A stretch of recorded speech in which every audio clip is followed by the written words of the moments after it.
Today we're chatting with the CEO of Hidden Falls Media about the power and impact of neuromarketing in your business, what that really means, and how you can do that for yourself to more easily grow and scale. You definitely don't want to miss this one, so don't you change that dial or drop that phone. We're about to level it up and shatter the mold.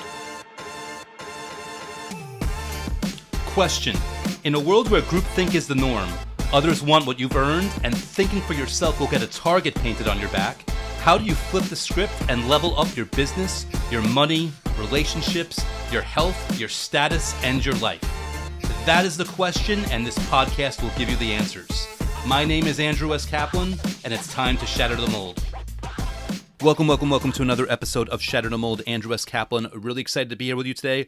We've got an awesome interview. I've actually held off a couple of months on publishing this, and I don't know why, because honestly, this is one of the best interviews that I've ever done. And I don't mean that to toot my own horn. I mean that because of the guest. He was so insightful and so great about the level of information and insight that he delivered that I definitely should have put this out a few months ago, but sometimes timing works out for certain reasons. So I'm confident that this is coming out a few months later for a specific reason. And for everyone listening, now is the time for you to take this information to the next level in your business. But before we get there, a quick update on my book, The Last Law of Attraction, book you'll ever need to read. Quick thank you to everyone who continues to buy the book and leaves those great 5-star rave reviews and emails me letting me know how you're using the content to your advantage. I always welcome and always enjoy that good news from you. I always appreciate it, and I'm really grateful for all the attention and all the momentum that the book has gotten in the past year and a half. And of course, thanks to everyone that found me by going to the article in usatoday.com or the article from Forbes or the article from Yahoo last year. Maybe you found out about it there, but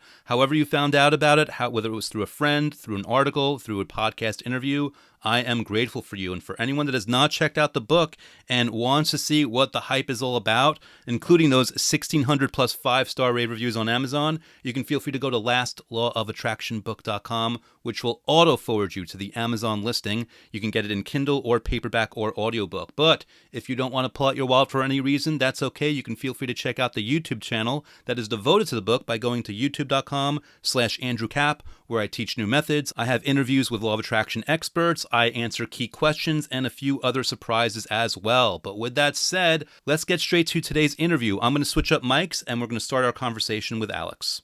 All right, guys, I am really excited for today's guest. Alex Vonderhaar is the founder and CEO of Hidden Falls Media, a neuromarketing agency focused on helping e-commerce store owners take their marketing to the next level. He's also the host of the Hidden Falls Media Experience. And today, among other things, we're going to be talking about the power of leveraging psychology within one's business and having more control over the marketing initiatives within it.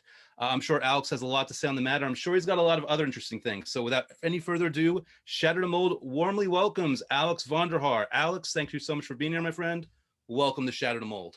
Andrew, man, I love the idea of it. Super happy to be here, and let's shatter some molds today, man. Hell yeah. And I'm always a full disclosure to the audience type of guy. So like right before I hit the record button, you were giving me the most perfectly concise, well thought out like explanation of who you are and where you got to this point. So I'm like, dude, I'm just going to be really unprofessional and stupid about the whole thing and just ask you to repeat it just because it was so good. I want to make sure that the audience is in on it. So just because I think it's going to lead, and I'm sure you'll agree, to a lot of really good questions and insight and value for the audience, I'm going to turn it over to you and just let me know your background and what took you to the place where you're at right now in terms of this agency, in terms of this podcast, and in terms of what you're really doing in the world. Absolutely. I was born and raised in Cincinnati. It's where I'm at now. I went to Ohio State for my background inside of psychology and neuroscience. From there, I was going down the field of psychopharmacology, so looking at how different drugs, both legal and illegal, and food and exercise all affect our brain and our behavior and the subsequent sequence of habits that happen after that. So during that process, in my senior year of college, I ended up having a near-death experience, and it totally pulled me out of the field of medicine. Just had zero interest in it. I got a good look at like all the corruption and just weirdness that was going on inside of medicine, and I didn't want anything to do with it. So after that experience, I was chasing that sensation of death for a while. Things from like psychedelics to meditation, holotropic breathing, flotation therapy, cryotherapy. And I ended up, through a friend of mine, started training Brazilian Jiu-Jitsu and Muay Thai. And I got paired up with somebody the same build as me. I'm 6'5", so I'm super tall. And the same guy was, 6'4". So we were around the same build, same frame. And our instructor said, hey, you two just spar together. Well, the instructor didn't tell me he had 7.5, 8 years of Muay Thai experience and been boxing since he was a little kid. Whoops. So me being a rookie, I got cracked in the ribs pretty hard. And turns out he owned a flotation therapy center. So he was like, hey man, like, my bad. I didn't mean to rock you that bad, but hey, come float. It'll heal you up in a few weeks and you'll be back to normal. You won't be waiting those few months and being in pain. So I got addicted to flotation therapy so much that I was like, hey man, I need a job here. Like, I can't afford this every day, but I would absolutely love to work here and just learn about the industry and get good with it and just have the ability to float and relax. And in my float tanks, it was the closest thing I had found to that experience again. So I really gravitated towards it. It was everything I needed out of breathing and meditation and zero sensory input to be able to kind of feel that same sensation again and kind of work through a little bit of that trauma. So after that, when I started working there, within about 3 to 4 months of being there, I figured out through a few cocktails and us kind of just shooting it back and forth that the business really wasn't doing that great.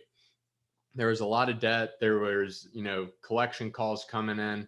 And I said, well, like how much of resources do we actually have and what's our timeline? So we figured it out. And I said, okay, let me learn digital marketing. And I figured out in that process of learning digital marketing, hiring people like Billy Jean, Douglas James, and a few other industry experts, traffic and funnels, got really, really good at copy in that time. And I was like, this is all psychology.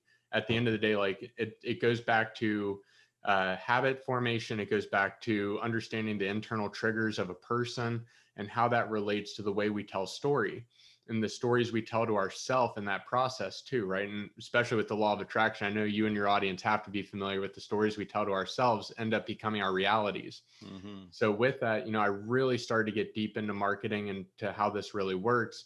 And then I spent the last 6 years of my life really devoted to learning and being great at the idea of neuromarketing. So the idea is that there's so much research out there in academia around neuromarketing and the idea of psychology and marketing and psychology and pricing and content and everything, but it's never been taken out of academia and truly applied inside of a business. So after I built this guy's flotation therapy company up from doing all the research around neuromarketing, within about 18 months, we brought him up to a $2.2 million business from $100,000 in debt. Wow. And, he's buying a new BMW, got his mom a Land Rover, and me and my girlfriend are living in my mom's basement, and we can't even afford rent because I'm making like $600 every 2 weeks. And I'm working full time, managing 2 centers, managing 8 girls because he wanted all girls to work the desk. I was the only one that wasn't. And I reached this breaking point of like, dude, you either have to cut me in on the deal or we have to figure something else out because I can't live in poverty. Seriously. Right. And just quick sidebar. I mean, if someone takes me from -100 to, over 2 million, I mean, I'm like, dude, let's get you in on this. Let's incentivize you even more so that we can get this to 10 million. I'm happy to give you more when you're like having the bucks rolling, but that's a sidebar. Let's get back to where you're at here, man. Yeah. So I went through that experience and then I ended up quitting because I got really mad at him one day after a conversation that we had around that of like, dude, like, I don't understand what the problem is. Like we're both growing, but I'm being staggered and I'm being limited on how much I can grow with you because I can't even afford to move out of my parents' basement. Like we got to figure something out. It ended up getting into a heated conversation and I ended up leaving. So in that time I had 0 job. I obviously didn't have any money. So I started doing door-to-door sales. I did that for 3 weeks. Realized how much I hated it, but I loved sales in the process of it. So it just reinforced that idea for me of like, all right, I need to be doing my own thing. So January 1 of 2018, we set up Hidden Falls Media, which is a neuromarketing agency. We're focused on bridging that neuroscience and psychology research that's stuck in academia and really pulling it into the real world and starting to use it, right? Because research that's out there, it's great if we see the results, but if you don't apply it, what's it matter? Yeah. Now this guy, and again, I have a little martial arts experience, but I don't want to get this guy pissed off. But I will say this: he didn't do you a kind favor, but I guess in a way he did you a favor because he forced you to take the skills and talents that you had been building and apply it for your own life. I mean, I'm, assuming that that decision, even though it wasn't fun back then, it wasn't fun to have to get from the ground up with more limited resources. I'm sure you're glad that you've done that now in your years into this new endeavor, and that you're rewarding yourself as an entrepreneur. Absolutely. It really leaned into this idea that I get from my mentor, whose name is Ed Milet, that life happens for us, not to us. Mm-hmm. And it, as I was really in that weird space, right? Because I didn't understand that concept fully. I was still kind of fighting through that trauma when I first heard that, and like really trying to wrap my head around like, how in the world has this all happened for me, not to me, right? And then as I started to see, like you were talking about, like like everything and everybody that's come into my life in some way, shape, or form, I'm grateful for. With a positive or a negative experience, it's up to me to decide that. And Mm. whenever I made that switch, which was really at the end of 2018, everything just started to shift super dramatically and really quickly, almost like scary quick. And that's when I started really getting into the idea of manifestation and the law of attraction, and really starting to understand how to implement this as a daily habit and strategy into my life, because it's getting me to where I want to go. But I'm limited by my own belief and by my own thoughts at this point in time. Yeah. And it wasn't until really even the beginning of 2020 that I really flipped that switch, because I started having people leave my life that were no longer serving me. Right. I was there for them in every way, shape, or form, but they weren't here on my journey to serve me. And when I started elevating myself and my friend group and my network to other people, they weeded themselves out of that process. I didn't have to do anything. Yeah, it sucked for a few days, but they were the ones that kind of like pushed themselves out. So it's amazing, man. I couldn't be happier and more grateful for the journey I'm on. Like you said, everything that I've learned in my life so far has definitely happened for me, and I'm just grateful. I'm grateful to be here with you and sharing this time today. Yeah, man, I'm grateful to have you on. And it's really interesting to me because I mean, I've always been a student of the human condition. I've been big on marketing. I've been, at the craft of copywriting. People can't hire me anymore just because I'm so busy having too much fun with this podcast and with my book. You can't hire me. Um, but the way you said, like, hey, and I know you kind of said nonchalantly, not even on purpose, like, I'll just go ahead and learn digital marketing. For a lot of people, that is not so simple. A lot of Mm. people, for whatever reason, they don't have the aptitude, they don't have the passion, they don't have whatever those ingredients are that would guide them through it. And I'm sure that for you, it wasn't just like all sunshine and rainbows, but the feeling I get from you still is that you kind of took to it like a fish to water. Is that a fair assessment of your experience in this craft, really? I'm definitely somebody that gets obsessed with things and Mm. anything I do. So I have to be really careful about what I get obsessed with. So like I have my guitar back there. That's been an 11 and a half years obsession at this point in time. Like it doesn't matter what it is for me. I know I'm that type of person that I go deep, and I'll go that way. That's why my friend suggested Brazilian Jiu-Jitsu and Muay Thai to me, even though I don't do it anymore. Um, he knew that had a possibility of being a deep endeavor for me, and just he was like, you just need to bury yourself in something and just find that passion and that kind of buzz that you like. Yeah. So once again, everything happening for me, not to me in that sense. Yeah. But yeah, I definitely attached to digital marketing because it's so much based in psychology and understanding what motivates us, what influences us, what inspires us. How do we like to be educated? How's the best way to educate somebody? Is it truly with logic or with emotion, right? And that's the stuff that really kind of gets me juiced and gets me going, is like, let's talk about this body that we're living in, the mind that's happening and making this thing drive, because there's nothing else like it that we know about. Mm, I love it. Now, it's so funny because I'm sure everybody is different that comes to you. Everyone, they're in their own niche, they got their own motivations, they've got their Mhm. own just approach that they want to take. But with that said, just based on what based on what works and what doesn't work, is there a specific direction that you try to put people in terms of, let's look at this thing or let's do this strategy? Like, what is a good way for people that want to get a boost in their results to kind of like take a look at their business? What approach should they go with? Yeah, we start with the 6 human needs with all of our clients. We look at it from the form of, and I can go through them and talk about those too, but we look at, how does it apply to content? How does it apply to your website? How does it apply to your statement of work or your proposals if you're business to business? How does it work if we're doing some type of sensory neuromarketing? So as we start to kind of put these pieces together, that's really where we start. So the 6 human needs, and you can look these up. These come from Tony Robbins, and there's been a lot of research out there around them to kind of back Tony up. Because I mean, the dude's got more money than what he knows to do with. So he just funds all of these ideas that he's pulling from all these different people. And he actually attributes this back to Napoleon Hill for kind of pulling these ideas from. But the 6 human needs are certainty. So the idea of, if I'm buying your product or service, I need to feel certain that I'm going to get this result. I want to be certain that when I turn on my car, I don't explode. Right. Then we have the flip side of that coin of uncertainty or novelty. I love playing that dopamine switch in the brain, right? So anytime we have something new or novel or exciting, that fuels us. That's one of our needs that we have.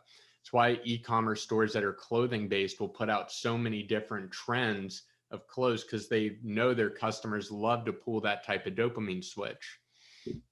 Then we have the idea of significance. So I want to be top chimp. I want to know whatever I do, I'm top dog, right? So this is the idea that we see within business as well, which is people don't actually get as much of a dopamine hit off of a financial reward as they do off of a recognition award, right? I want the rest of my community to know, hey, I'm good, I'm striving, I'm doing what I'm supposed to do. I need that significance. We all do. It feeds the ego. Yes. So the top three that we have so far: certainty, uncertainty, significance. The fourth one is growth. So the idea that, hey, if I jump into your business, you're going to grow me into something that I'm not where I'm at now. So if I buy your online course, I'm going to grow into that next level, right? Or if I buy, or if you buy into digital marketing, that you're going to grow my business. There's this idea around growth, and it's paired up with certainty for a lot of it too.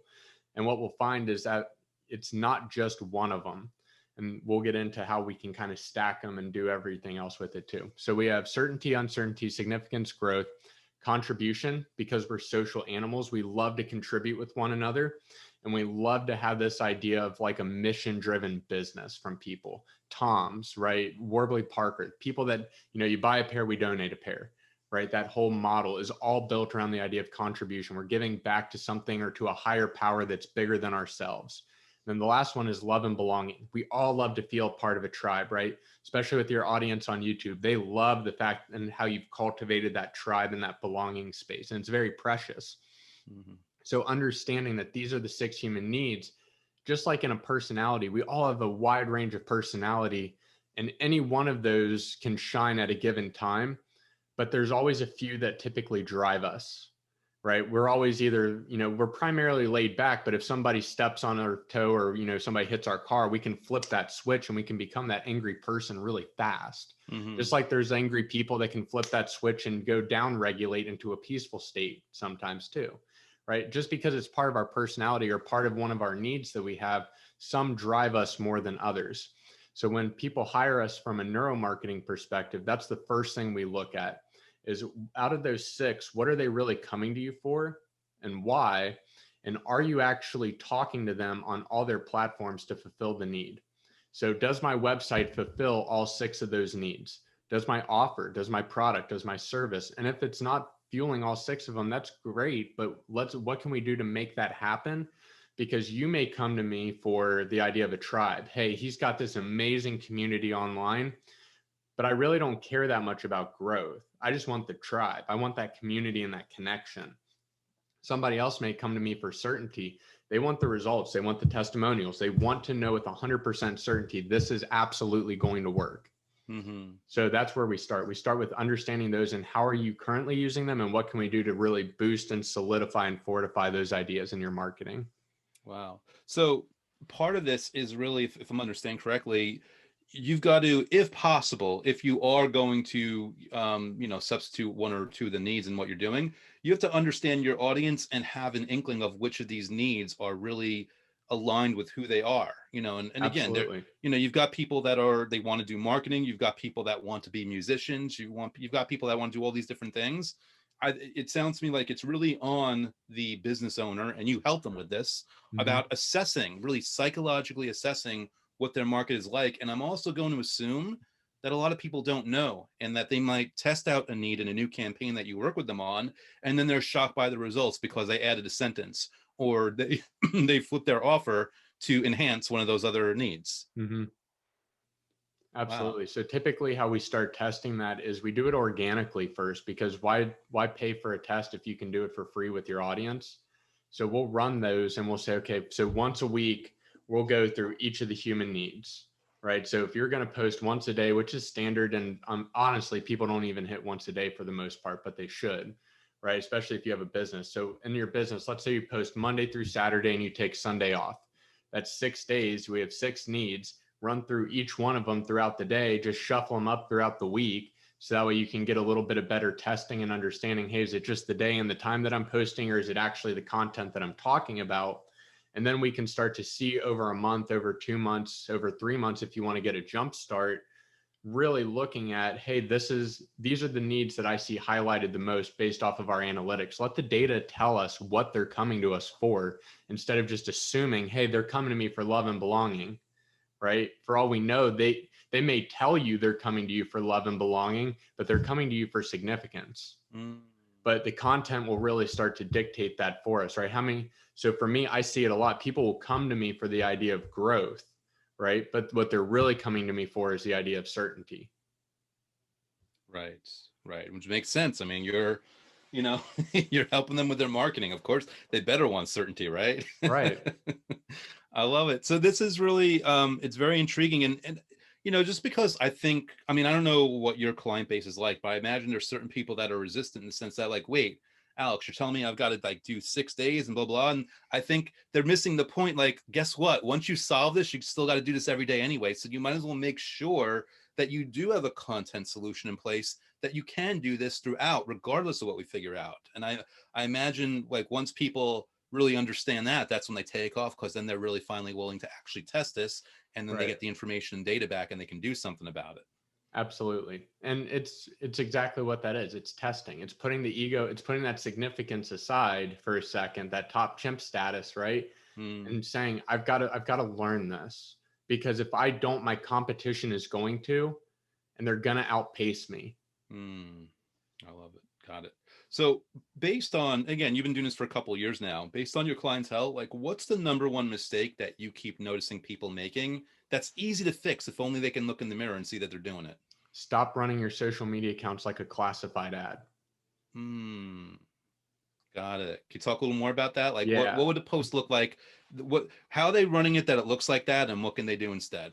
Yeah. So I see this a lot especially so I'll give two examples. One, we all know the realtor that all they post is just sold or currently listing, but they never tell you how to increase the property value of the house or the apartment or the condo you're living in. Mm-hmm.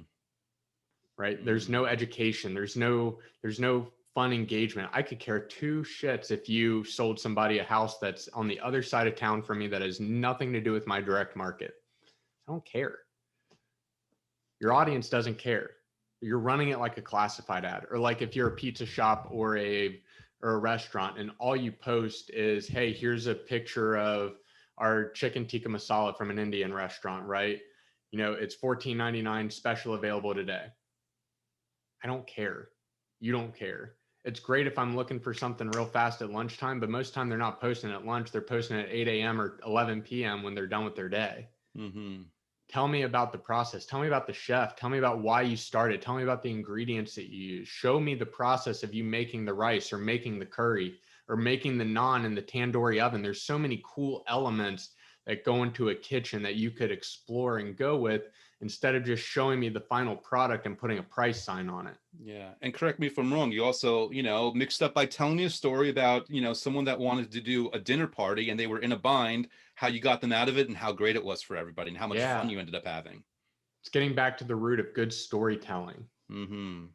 Got it. Got it. And I guess this is why people probably even, another reason why they want to hire you, because a lot of people don't want to do that. They're not good at it. And it's not that they can't be good at it, but you were saying yourself, if you're not obsessed about something, if you can't pour yourself into it, if it feels like an uphill battle, it's always going to be there. So you either got to find a way to get happy about it, or you've got to find someone to do it for you. If you're experiencing that right now, there's an amazing book called The War of Art by Stephen Pressfield. Mm-hmm. It's real short. It's about 100 to 120 pages. And he talks about this idea of resistance, and that Mm-hmm. anytime we hit this wall of resistance in our life, we automatically want a retreat position. But what all the great people that have ever walked the planet know, and what their number one secret is that when I hit that wall of resistance, that's a sign to keep pushing, because that's the exact moment in somebody else's life and timeline that they gave up and they quit. Paulo Coelho talks about this inside of The Alchemist, that when you hit this wall of resistance, the omens stop showing up, because you're telling the universe and everything around you that when things get hard, I don't want to keep moving. Got it. Got it. Oh, you remind me about that book. I got to dig it out and read it again. Which one? The War of Art. Yeah, that's one that I read through with my staff every year. So anytime somebody gets hired, there's 3 books that we have them read: Think and Grow Rich by Napoleon Hill, The Alchemist, and The War of Art. Got nice. Yeah. Very good selection there. And I mean, I don't want to mess with your business, but if you haven't checked it out, you might want to give a read to What to Say When You Talk to Yourself by Shad Helmstetter. That Ooh, might end up being something that you end up giving to your employees also. Okay. Yeah, man. So I obviously, we don't want to give away confidential information here, but based on what you can share, what is your favorite success story so far in terms of the clients that you've had in these past couple of years? Totally. So I'll give one that we're working with currently. He owns a graffiti shop, and he's an old graffiti artist from the 80s and 90s. And one of the things that he's super, super passionate about is maintaining the culture. And that's what really kind of, it's very rare that I like reach out and prospect somebody specifically. Most of the time it's, it's attraction. They're coming to us for what we do. But I saw his brand online, and I saw what he was starting to do. And I was like, oh, like, I know if I get my hands on this, we can blow it up. So, it was an old school website. The website really didn't reflect the community. It didn't read well. It had bad copy. And it was, basic Shopify store. His socials were good though, because the community was there first. And his whole philosophy was, I hate selling to my community. It makes me feel slimy. And it's true, because anytime we sell, we're putting out of an emotional piggy bank that we're constantly building up. So as soon as I heard him start to talk about the way his culture's developed, how he's built it, and what it's been like, and how he wants to serve this community more than he cares about actually selling them a product, I was instantly hooked on him. And I was like, dude, whatever it takes, however we need to get you from point A to point B, I'm on board. And, they're not crazy wins, but it's consistent wins over time. And that's one of the things I try to express with my clients about, is if we can get a 4 or 5 month win streak of we're hitting, 3.5 to 5x return on ad spend consistently, we're in a really good spot. We're hitting the doubles and the singles consistently. I would much rather us do a 6-month win rate of hitting doubles and singles versus trying to hit one home run over that 6-month period, because we're going to end up with a better result. We're not going to come off as salesy, and our community will still be properly developed in the meantime. So he took that idea and really ran with it. He was like, if we're going to do this, we need to do more content, right? And I'm like, I'm screaming from my chair, like, yes, we do. Let's do more content. And after that, he ended up, we did a few content strategy sessions. We were working through some of it. And I was like, just demo this product, because it's really cool. There's nothing else really like it. It's imagine like a big expo marker, and it's got a soft nib on the front of it. It's much fatter than this. Okay. But you can draw on walls with it instead of spraying the paint, and it runs with acrylic paint. It's really cool. So I was like, show us how you use this product. Do a cool design and do a time lapse of it, or just like walk through, hey, this is what the nib is. This is how much paint's in it. This is how the cap unscrews, and then show you writing on something. It went viral on TikTok and hit over 17 million downloads within 2 weeks. Wow. So it's one of those, when we start talking about, I'm not looking for the massive return on ad spend all the time, because that's not what the main focus should ever be. Yes, money is massively important from a marketing and a sales perspective, but marketing is an overarching umbrella of a game of memorization. If we can get people to understand that marketing is a game of memorization across your business, it'll increase sales, it'll increase brand, it'll do all the magical things and sprinkle all the fairy dust that you want it to do across your business. But we have to start from that premise of, if we can get them to memorize who we are and what we do, everything else will fall into place. So creating content and keeping that community core of people that already know that message and know that memorization game is massive. And that's something that I would consider the biggest win, is that we've been able to allow that community to memorize who he is and what he does. I love it. Now, you spoke to a couple things in your answer here, and I really just want to highlight them. One of them that had nothing to do with him necessarily, but I think is so important and something that people can really learn from, is how you said yourself you were way more interested in consistent singles and doubles than trying to force that home run. And I really wanted to underscore that and reinforce that for people listening, because it's such a big deal. And all the time, because we're in marketing and because we're surrounded by marketing messages, we get all the stories about the home runs. And then we kind of build up our mind like, oh, I can't wait to have my big, like, my $1 million in 24 hours. I can't wait to do that. It's like, dude, if you just relaxed and worried about doing, like, 10,000 a month and building off of that, you would have hit 1 million a lot sooner and a lot easier. And you would have had organic growth. You would have a tighter community. You'd have all these things running on all these cylinders, and people kind of forget that. So first of all, thank you for mentioning the importance of doubles and singles and how powerful that really is. Also, I love that you were talking about, like, listen, him with the, with this new marker. I'm already butchering the way we describe it, but he was basically being his best self. He was leaning into his gifts. Yeah. And he was sharing it with people. And I think when you're doing what you're doing, even you are leaning into your gifts right now and sharing your understanding, your knowledge, and hopefully, this podcast will get to a lot more people and introduce a lot more people to you. But it really is so important that when you do that, and even you're talking about, like, reinforcing the culture, that's an extension of being who you are. I think it's so important for people to think about that in terms of their business, because that's where so much power comes from, so much growth. And that's where, like, it's roots. It's like, really, it's not a house of cards, but it's something really, really strong that you're rooted, that you can build on, where then the success, suddenly it gets better and better and better, and it can really snowball, as opposed to something where if success somehow comes really fast and you're not ready for it, it all falls apart. Absolutely. Awesome. I love it, man. So it's so funny. So many questions are coming up in my brain here. I'll end up keeping you for another 2 hours. I got to be careful. So what are you most excited about right now, just in terms of stuff that you're working on? Ooh, all right. So I brought up the idea of sensory neuromarketing earlier, and that's something that I've really kind of been digging into a lot. Different research that's out there around sense and smells and auditory, and just really getting into how can we elevate the brand into different games of memorization, right? If we can agree that the premise of marketing is a game of memorization, it makes everything else a lot easier. And it makes our decision-making process about what we consider valuable and not valuable really, really clear, defined, right? Because if we just say marketing, right, it's like the term investing. It's like, well, what in the world does that mean, right? Does that mean stocks, bonds, crypto, right? There's so many different ways, and it all fills under that umbrella. But if we look at it from that very specific definition, it helps. So with the idea of sensory, so our senses, and then neuromarketing, using our brain to influence our marketing decisions, I'm really fascinated with smell, for the reason of if we can close our eyes, so, well, not even that. The last time you've been in a mall, or even in the mall in the 2000s, you remember what certain clothing stores smell like. Yes. You remember what Lids smells like. You remember what Foot Locker smells like. You remember what Abercrombie and Fitch smells like. You remember what Hollister smell like. It even gets to the point that Disneyland spent millions of dollars to develop the perfect smell of a chocolate chip cookie to pump into their park, because it influences our behavior and our decision making. I was talking about realtors earlier. Realtors have known this for years. They'll bake cookies before an open house.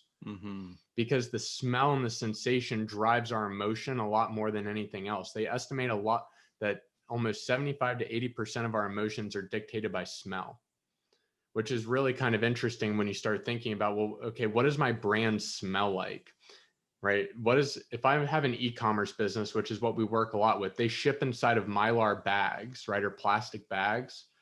So you're trapping a scent inside of there. And I've opened e-commerce bags I've ordered from before, and I can tell somebody just cooked dinner before they put my shirt or something else in the bag, because it smells like it.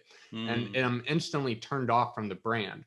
But what are the scents and the smells that are unique to you and your brand, that if I were to open up a plastic bag that I got from your favorite clothing store every time, and it was the same smell, I'm reinforcing surprise and delight, because one, you weren't expecting it, and surprise and delight is the strongest form of marketing that we know about. 2, I'm pairing it with excitement because we're opening something that we're super excited about. And 3, I'm positioning right afterwards your brand. So in our brain, when we talk about habit formation and memorization, it's stacking things together consistently. So what I'm focused on is how can we elevate the customer experience? Steve Jobs was beyond obsessed with this, to the point why that's why they started to kick him out of his own companies, because he was so obsessed with it.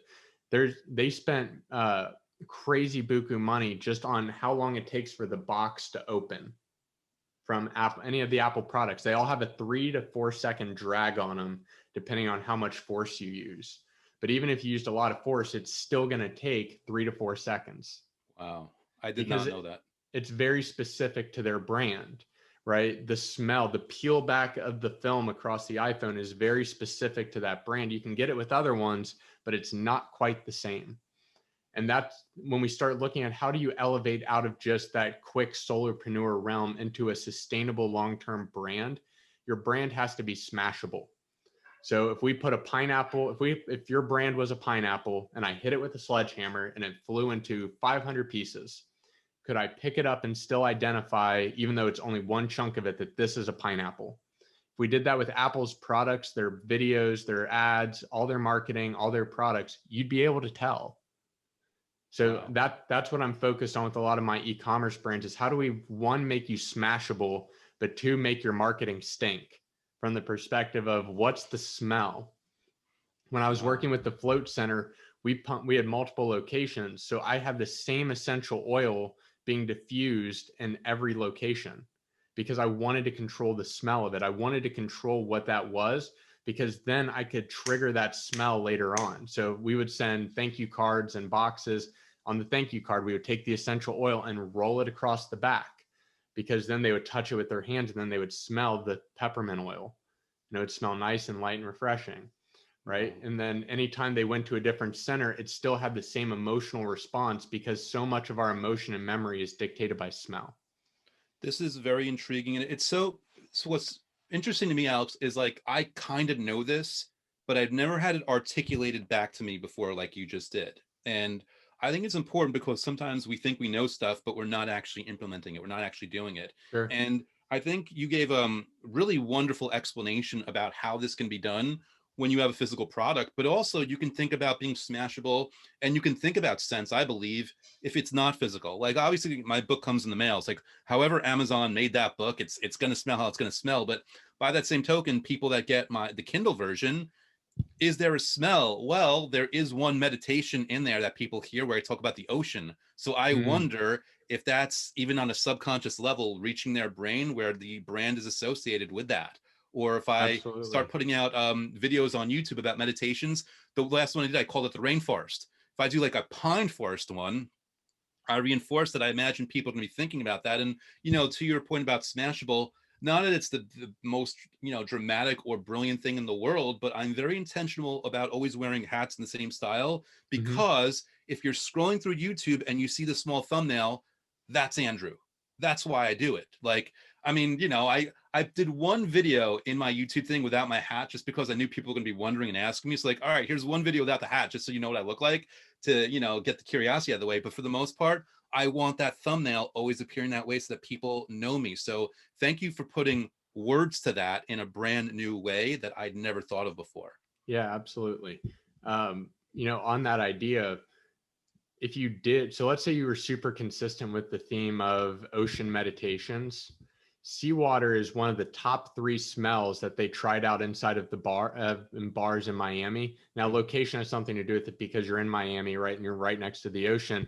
But they tested 3 smells and they were trying to see if they could increase the amount of time customers spent dancing, because they knew the longer you were in there dancing, the more bar sales they would have.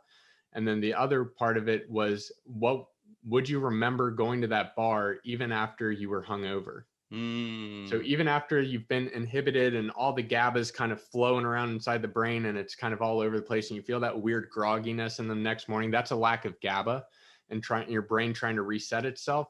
So memory, as we've all been there, we've all been adults and indulge a little too much. We're like, oh, I don't remember what bar we were at, but we had a lot of fun, right? Yep. They were seeing if you could increase smell to pull back memory recall of that bar. And what they did is they did the experiment. They pumped 3 different smells in. They pumped orange, they pumped seawater, and they pumped another one that I'm spacing on. Anyway, and it was peppermint. Mm-hmm. So they tested all 3 of those smells, and the orange and the seawater did the best, and peppermint came in third.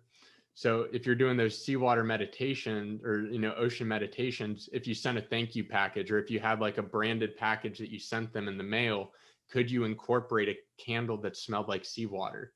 Because now we're unifying that whole experience around that meditation to truly bring the body and the mind to that location. Wow. Alex, this is great, man. This is really, because it's blowing my mind. Again, everything you say, I understand perfectly because I've read so many books. I've done so many, like I know, but the way you're articulating it, it makes it very easy to work with and to implement. So thank you for that, man. Of course. Again, I want to make sure we get you out of here by the top of the hour. So we're almost out, but I did want to ask you one thing about your podcast. Yeah. Because you do have a podcast. Does your podcast delve into what we're talking about here, or does it do something different? Like what direction do you take with that as a complement or supplement to what you're doing with your agency? Totally. So we kind of take a weird approach with our podcast to where I bring on other industry experts. We're going to start changing that model a little bit to implement more of like these one-off topics around like these different things we've been chatting about. But a lot of where we have a closed Facebook group. It's open to anybody, though. We just keep it close so we don't get spam bots and everything else in it. It's called Fix Your Marketing. It's got me with a big flag on it with a cheesy grin on top of a mountain, sticking my little flag up there. But we talk about a lot of that in there. We go live twice a week and we talk about different neuromarketing tips, and it's called Fix Your Marketing. So the goal is to get in, get free advice. We have business developers in there. We have content creators in there we don't sell. The main thing is just let's get you fixed and moving, right? So that's the first thing. And then with the podcast, it started because that was the best way I knew how to communicate. I was really good at writing, and I knew nobody likes to read really. Some people do, and I could put blogs out on LinkedIn and I could put them out on long form Facebook posts, but let's be real, nobody really consumes content that way. And now that Clubhouse is out, it really reinforces the idea more that passive audio consumption is massive. Yeah. So for me, what I started doing was I started doing live coaching calls when we first started the podcast. Somebody was like, hey, you need to just put these out in the podcast. Like just put it out there as content for people to consume. And those are still some of our best episodes when we're just doing live coaching calls of like, hey, here's how you fix your e-com store. Here's how you go through and develop a better content strategy. But now it's really developed into we're bringing other people on just like you are doing, Andrew, to give them a platform and to educate and inspire and entertain our audience. So that's really the direction we've taken with it. I love it. I love it. Well, on that note, talking about the closed Facebook group podcast, if people want to connect with you and want to learn more, what is the best way for them to do that? Totally. The podcast is the Hidden Falls Media Experience, just our business name plus experience.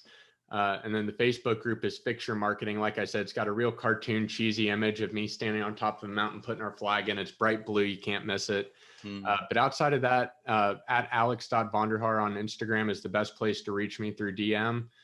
Come say hi. We've got an amazing community of business owners and entrepreneurs. They love to be around like-minded individuals like yourself.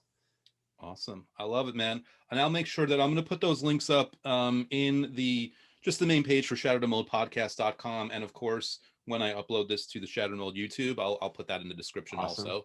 So people can easily click on all these options you just gave. Now, last go away question, because you've been so awesome, man. If you can go back, 5, 10, even 15 years in the past and give yourself one piece of advice, what would you give to that prior version of Alex? Patience. Got it. Just patience, man. I'm very impatient, and it's served me and it's also hindered me. But the times I'm patient, I always get better results. Yeah. Isn't it funny how that works? We almost like fighting that battle with ourselves because we like want it right away. But when we give ourselves the space to really dive in and do something, we do get something bigger. Yeah. amazing insight. Alex, thanks so much for coming on. Thanks for sharing these insights, for sharing what I think is real gold. And I really hope that people will re-listen to this episode and take a lot of the things what you said to heart, because this is how that, Brazilian jiu-jitsu guy got things going so well, thanks to your help. It's because of these types of insights. So thank you for coming on for free and sharing them. And obviously, I'll put your agency link also, because I imagine in case people want to hire you, maybe they want to have a conversation and take this to the next level. But either way, man, thanks so much for being here, man. You really made a huge impact, and I really appreciate it. That's awesome. Thank you so much, Andrew. Man, I'm super grateful for the opportunity. Thank you again, Alex. That was amazing. Guys, I'm going to leave all of the relevant links to connect with Alex, both in the video description of the YouTube, if you're watching it in video format, or at shatterthemoldpodcast.com, where this episode resides. And while I'm giving out links, a quick reminder, you can feel free to go to lastlawofattractionbook.com if you want to check out my book, The Last Law of Attraction Book You'll Ever Need to Read, or you can check out the YouTube channel that is devoted to it by going to youtube.com/Andrew Cap. With that said, thank you, Alex, for an unbelievable interview. Thanks to everyone for listening, and stay tuned. We have got more awesome guests on the way. I will see you next time. Thank you for listening to Shatter the Mold at www.shatterthemoldpodcast.com. My name is Andrew S. Kaplan.